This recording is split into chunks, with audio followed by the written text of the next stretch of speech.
దేవుని ఘనమైన నామమునకు స్తోత్రములు. ఈ వాగ్దానం వింటున్న మీకు అందరికీ మన ప్రభువును ప్రియరక్షకుడైన యేసుక్రీస్తు నామములో శుభములు, మా హృదయపూర్వకమైన వందనములు తెలియజేస్తున్నాం. ఈరోజు దేవుని వాగ్దానం సంఖ్యాకాండం 6వ అధ్యాయము 26వ వచనం. యెహోవా నీ మీద తన సన్నిధి కాంతి ఉదయింపచేసి నీకు సమాధానము కలుగచేయునుగాక. ఈ మంచి వాగ్దానం వింటున్న మనందరి వెనుకడిలో మన మంచి దేవుడు నెరవేర్చునుగాక. ఆమేన్. ప్రియ దైవ జనాంగమా, ఆయన సన్నిధి కాంతి మన మీద ఉదయింపచేస్తే మనకి గొప్ప సమాధానం కలుగుతుంది. ఇంట్లో ఉన్న సమాధానంగానే ఉంటాం, వ్యాపారం దగ్గరికి వెళ్ళినా, ఉద్యోగానికి వెళ్ళినా, చదువు దగ్గరికి వెళ్ళినా, ఎక్కడున్నా సరే సమాధానంగా సంతోషంగా ఉంటాం. ఆయన సన్నిధి మనకి తోడుగా ఉంటే, ఆయన సన్నిధి కాంతి మన మీద ఉదయింపచేస్తే ఖచ్చితంగా ఆయన ఇచ్చే గొప్ప సమాధానం మనకుంటుంది. అయితే అలా జరగాలి అంటే మనం ఏం చేయాలి? కీర్తనాకారుడు 4వ కీర్తనలో ఈయన ప్రార్థన చేస్తాడు. ఏమనంటే, యెహోవా నీ సన్నిధి కాంతి మా మీద ప్రకాశింపచేయుము అని 6వ వచనంలో ప్రార్థన చేస్తాడు. 4వ అధ్యాయం. ఆయన సన్నిధి కాంతి ప్రకాశింపచేయుము అని ప్రార్థన చేస్తున్నాడు. ప్రార్థన చేయాలి మనం దేవుని పాదాల దగ్గర. అయ్యా నీ సన్నిధి కాంతి మా మీద ప్రకాశింపచేయండి అయ్యా అని మనం అడగాలి. ఆయన అడిగే వారి మీద ఖచ్చితంగా ఆయన సన్నిధి కాంతి ప్రకాశింపచేస్తాడు. ఎవరి మీద ఆయన సన్నిధి కాంతి ప్రకాశింపచేస్తాడు, వారు ఎక్కడున్నా సరే సమాధానంగా ఆనందంగా ఉంటారు. కనుక మనం అడగాలి. అడగటమే కాదండోయ్, మొర్ర పెట్టాలి. మొదటి వచనంలో అంటాడు, నేను యెహోవాకు మొర్ర పెట్టున్నప్పుడు నాకు ఆయన ఉత్తరం ఇస్తున్నాడు.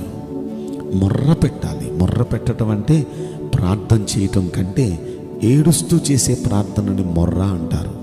అలా మొర్ర పెట్టాలి. అయ్యా నీ సన్నిధి కాంతి మా మీద ప్రకాశింపచేయండి అయ్యా అని మొర్ర పెట్టాలి దేవునికి. అలా మొర్ర పెట్టే ఆ స్థాయికి మనందరం వెళుదుంగాక. మొర్ర పెట్టడం మాత్రమే కాదు, ఆయన ఒక మాట అంటాడు, నాకు ఆధారం ఆయనే, నా నీతికి ఆధారమగు దేవా అంటున్నాడు. అంటే ఆయన ప్రతి దానికి ఆయన మీదే ఆధారపడుతున్నాడు. ఈయన క్షేమంగా ఉండటానికి ఆధారం ఆయనే, ఈయన నీతిగా ఉండటానికి ఆధారం ఆయనే, ఈయన పరిశుద్ధంగా ఉండటానికి ఆధారం ఆయనే, ఈయన భక్తిగా ఉండటానికి ఆధారం ఆయనే, ఈయన అన్ని విషయాల్లో ఈయనకు ఆధారం ఆయనే. దేవుణ్ణి ఆధారం చేసుకున్నాడు. అలా దేవుణ్ణి ఆధారం చేసుకున్న వ్యక్తులకు వారి మీద ఆయన సన్నిధి కాంతి ఉదయింపచేస్తాడు. కనుక ప్రతి విషయంలో మీరే మా ఆధారమయ్యా, మా ఆధారం మీరేనయ్యా అని మనం అనాలి. అంటమే కాదు, ఆయన మీద ఒక నమ్మకం ఉండాలి మనకి. ఎందుకంటే మనమున్న ఈ స్థితిగతులన్నీ ఆయన మారుస్తాడు. ఆయన మేలు చేస్తాడు. ఖచ్చితంగా మా చీకటిని వెలుగ్గా చేస్తాడు. మా ఇరుకుల్లో మాకు విశాలతనిస్తాడు. మా జీవితంలో నెమ్మదినిస్తాడు. ఇలా ఒక నమ్మకం ఉండాలి. ఈ మొదటి వచనంలో అంటాడు, ఇరుకులో నాకు విశాలత కలుగు చేయవాడు నీవే. అంటే దేవుని మీద ఒక నమ్మకం. అయ్యా ఈ ఇరుకుల్లో ఖచ్చితంగా నాకు విశాలత ఇస్తావయ్యా, నువ్వు నా పరిస్థితులు మారుస్తావు. ఒక నమ్మకం. ఒకటేమో ప్రార్థన చేయాలి. 2 మొర్ర పెట్టే స్థాయికి వెళ్ళాలి.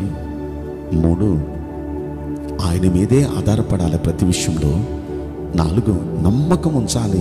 ఇరుకుల్లో విశాలత ఇస్తావయ్యా, పరిస్థితులు మారుస్తావయ్యా అని నమ్మాలి. ఇక 4వ వచనంలో అంటాడు, భయం నుండి పాపం చేయకూడదు. అంటే దేవుని భయంతో బ్రతకాలి. ఎప్పుడు దేవుని భయం పాపానికి మనల్ని దూరంగా ఉంచుతుంది. కనుక ఎప్పుడు దేవుని భయం మనలో ఉండాలి.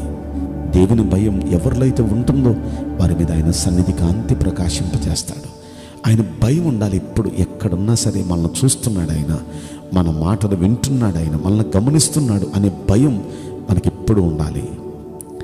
అలా భయంతో మనం చేయాల్సిన మరో పని ఏంటంటే నీతియుక్తమైన బలులు అర్పిస్తూ ఆయన్ని నమ్ముకోవాలి. అంటే దేవునికి మనం నీతియుక్తమైన బలులు అంటే నీతిమంతులుగా ఉంటూ అలాంటి నీతితో కూడిన బలులు అంటే ప్రార్థనలు అలా దేవునికి మనం సమర్పిస్తూ అలాంటి ప్రార్థన చేస్తూ అలాంటి స్తుతిస్తూ నీతిగా ఉంటూ మనం చేయాలి. అలా చేస్తూ ఉంటే ఖచ్చితంగా ఆయన సన్నిధి కాంతి మన మీద ప్రకాశింపచేస్తారు. ఆయన సన్నిధి కాంతి మన మీద ప్రకాశింపచేశాడా మనం ఎక్కడున్నా సరే సమాధానంగా ఉంటాం. కనుక ఈ పనులన్నీ చేసి గొప్ప సమాధానం మనందరం పొందుదామా? నేను మీకోసం ప్రార్థన చేయబోతున్నాను. పరిశుద్ధుడా, ప్రేమగల యేసురాజా, మీ పరిశుద్ధ బంగారు పవిత్రమైన నామమునకు నిండు మనసుతో కోట్ల కొలదిగా స్తుతులు స్తోత్రములు వందనాలు చెల్లిస్తున్నాం. ఈ వాగ్దానం వింటున్న ప్రియుల జీవితంలో దయచేసి ఈ వాగ్దానం నెరవేర్చి కృప చూపించండి. మీ సన్నిధి కాంతి ప్రతి ఒక్కరి మీద ప్రకాశింపచేసి సమాధానం అనుగ్రహించమని ఈ కొద్ది మనవులు నజరేయుడైన యేసుక్రీస్తు ప్రశస్తమైన నామములో మిక్కిలి వినయముతో ప్రార్థించి బ్రతిమిలాడి వేడుకుంటున్నాం ప్రియ పరలోకపు తండ్రి. Amen. May God bless you all.